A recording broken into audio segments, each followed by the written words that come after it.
Hello दोस्तों, कैसे आप सब लोग। आप लोगों का स्वागत है आपके अपने चैनल डबल इंजीनियर पर। और आज हमारे पास है ग्रैंड विटारा सीएनजी का सबसे टॉप मॉडल, जो टॉप वेरिएंट मारुति सुजुकी जो प्रोवाइड करवाती है सीएनजी का, ग्रैंड विटारा का।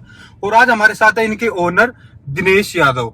तो आज हम इनसे पूछेंगे कि इनका क्या एक्सपीरियंस रहा, कहीं ये निराश तो नहीं है, ये कितने सेटिस्फाई हैं अपने इस डिसीजन से।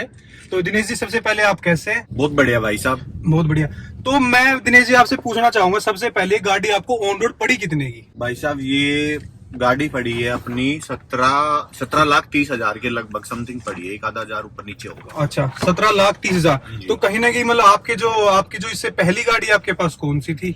मेरे पास ये मारुति की ही बलेनो जो मिडिल मॉडल है वो थी। अच्छा, वो पेट्रोल में थी या डीजल में? पेट्रोल में। पेट्रोल में। तो आप मतलब पीछे से ही मारुति की गाड़ियों से पहले सेटिस्फाई है तो ही आपने डिसीजन लिया, फिर किसी और के काफी अच्छा एक्सपीरियंस रहा, क्योंकि एक तो कोई प्रॉब्लम्स नहीं आई, दूसरा ये है कि इनकी जो सर्विस है वो घर के पास ही है, जो काफी नजदीक रहते हैं, नेक्सा के पास ही है।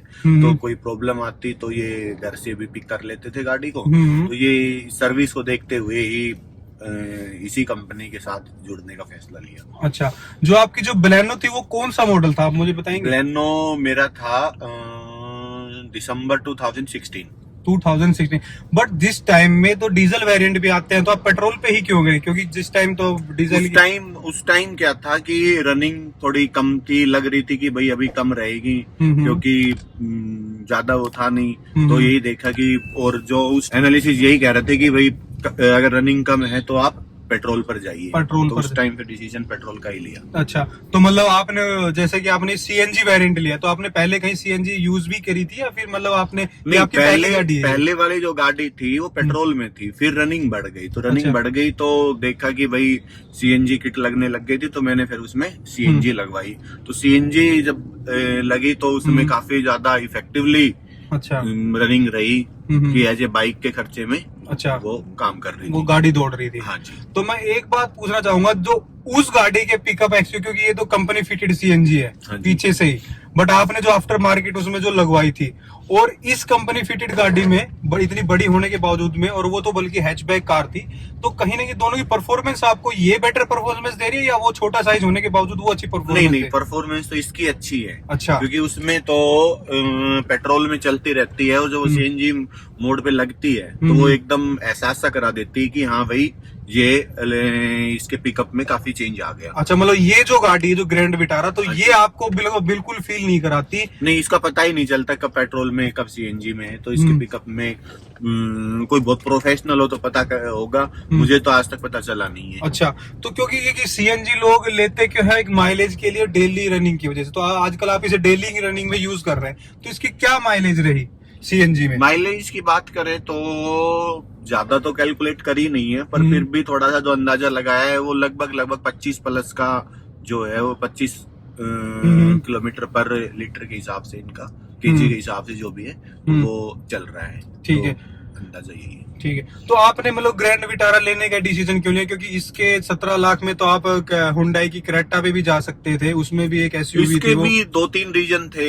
एक तो सबसे पहला तो मारुति का विश्वास, और दूसरा माइलेज, क्योंकि इस बजट में कोई भी गाड़ी इतनी जो एफिशिएंसी में नहीं थी, मेरी जो एनालिसिस थे उनके अकॉर्डिंग। बट ये बोल सकते थे, जैसे जिस टाइम तो आप 17-17.5 में तो आप डीजल वेरिएंट भी ले सकते थे क्रेटा या वेन्यू का, जो कि आपको 22 से 23 की माइलेज आपको। इसमें डीजल का 2 रीजन थे। एक तो क्या है कि जैसे मेरी पहली वाली गाड़ी है वो भी अभी मान के चलो कि 8-9 साल हो गई और सही चल रही है। तो कहने का मतलब ये है कि अपने एनसीआर में वो 10 और 15 का भी है, तो मे भी अगर सही चली तो लंबे समय के लिए यूज करना हो, क्योंकि रीसेल के लिए तो प्लान है नहीं। तो इसी वजह था कि ये 15 साल चलेगी, तो लाइफ को भी मैटर करती है कि लाइफ भी थोड़ी रहे, या फिर रीसेल भी करे तो भी 15 साल की लाइफ है तो थोड़ा अच्छा जाएगा। अच्छा। तो इसी वजह से पेट्रोल सीएनजी की तरफ ही मूव किया। बट क्योंकि आजकल लोगों में ये भी तो होता है कि भाई कहते हैं कि सीएनजी से इंजन भी डैमेज होता है, तो इंजन लाइफ पे भी असर पड़ता है, तो कहीं ना कहीं रीसेल में दिक्कत आ सकती है। भी देखो, इतना तो नहीं हमने कैलकुलेट किया, पर जैसे बलेनो भी यूज कर रहे थे 3-4 साल से सीएनजी लगवाने के बाद, तो मुझे कुछ इतना ज्यादा लगा नहीं। और फिर जो भी एक्सपर्ट्स थे कुछ जिनसे राय ली थी, तो उन्होंने ये कहा कि वो आज के टाइम में फ्यूल इस हिसाब से इंजन मैनेज किया गया है कि वो ज्यादा डैमेज नहीं करता। तो और दूसरी ये है कि भाई एज ए मिडिल क्लास हम ये देखते हैं दिल्ली का जो हमारा पॉकेट से जो कितना विड्रॉ हो रहा है, तो वो ज्यादा मैटर करता है।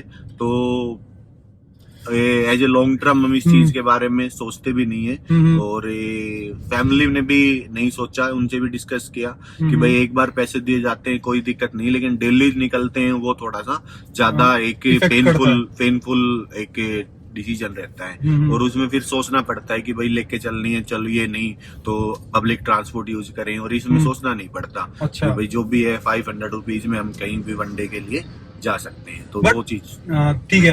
बट भाई ये आपको बात करना चाहूँ, कहीं ना कहीं मारुति अपनी बिल्ड क्वालिटी पे तो कम ही ध्यान देती है। तो आपको एक हुंडई में आप क्रेटा का एक बेटर ऑप्शन था, या सेल्टोस आपका बेटर ऑप्शन था डीजल में अच्छी माइलेज के साथ, और आपको एक बिल्ड क्वालिटी भी आपको अच्छी मिलती, तो आपने इसकी बिल्ड क्वालिटी चेक करी थी, या फिर आपने बस एक मारुति के विश्वास पर ही अपने पर? नहीं, अगर ऑनेस्टली जवाब के बेस पे मैं कहूँ तो मारुति के ट्रस्ट पे ही बातचीत हुई, और अच्छा। उसी पे ही डिसीजन बन गया।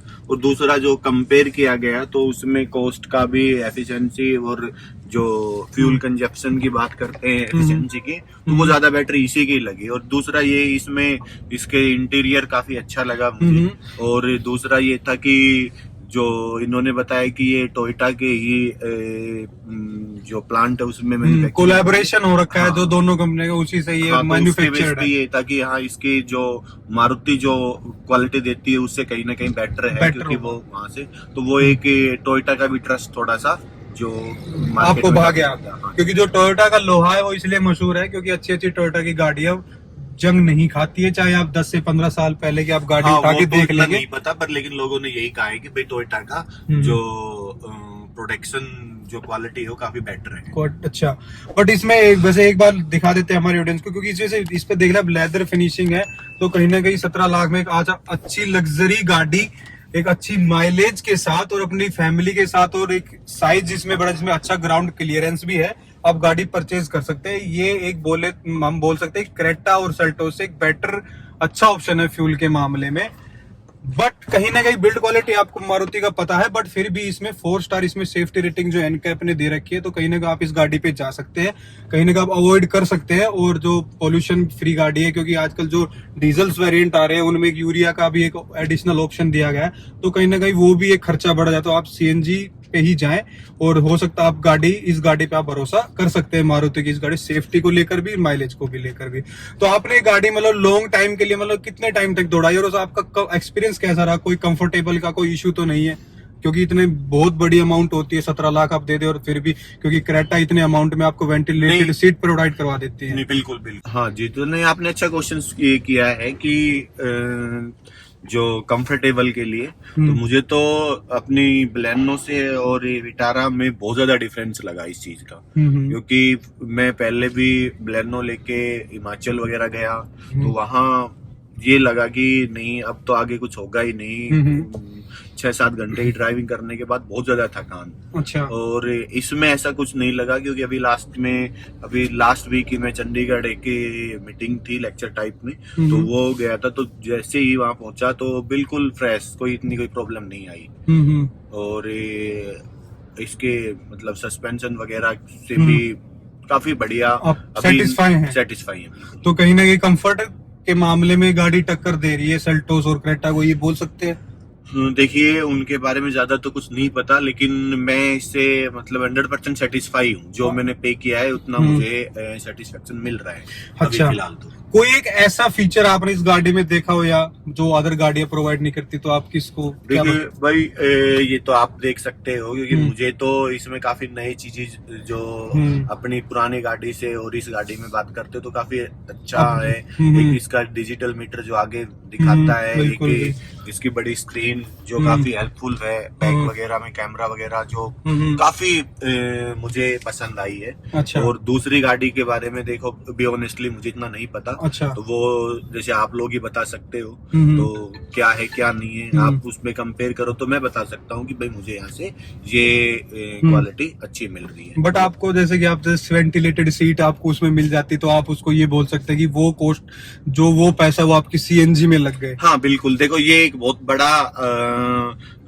वे है कि जो कॉस्ट एफिशिएंसी है मेरी पर किलोमीटर वो काफी अच्छी है। अच्छा। दूसरों के दूसरी जो गाड़ियां हैं उनमें जो कंपेयर किया था वो एक ज्यादा था, वो एक काफी पेनफुल वे रहता है कि जब मुझे थोड़ा लंबा जाना हो तो एक ही ट्रिप में 1000 रुपीज का अगर बेनिफिट मिल रहा है तो कहीं ना कहीं वो जो अदर फैसिलिटीज है वो इतनी ज्यादा मतलब परेशान नहीं करती।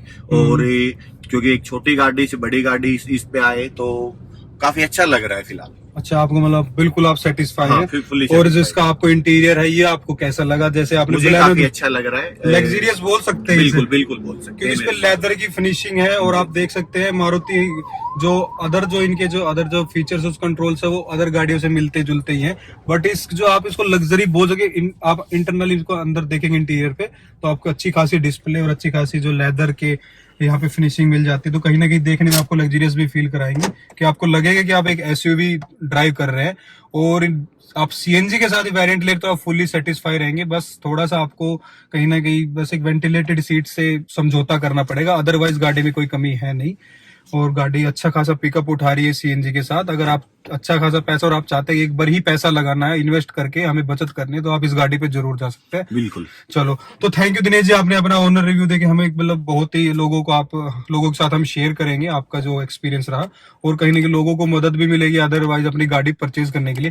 And thank you. तो मिलते हैं फिर फ्यूचर में कभी आप लोगों के साथ। ठीक है, बिल्कुल जी, बिल्कुल बिल्कुल। ओके।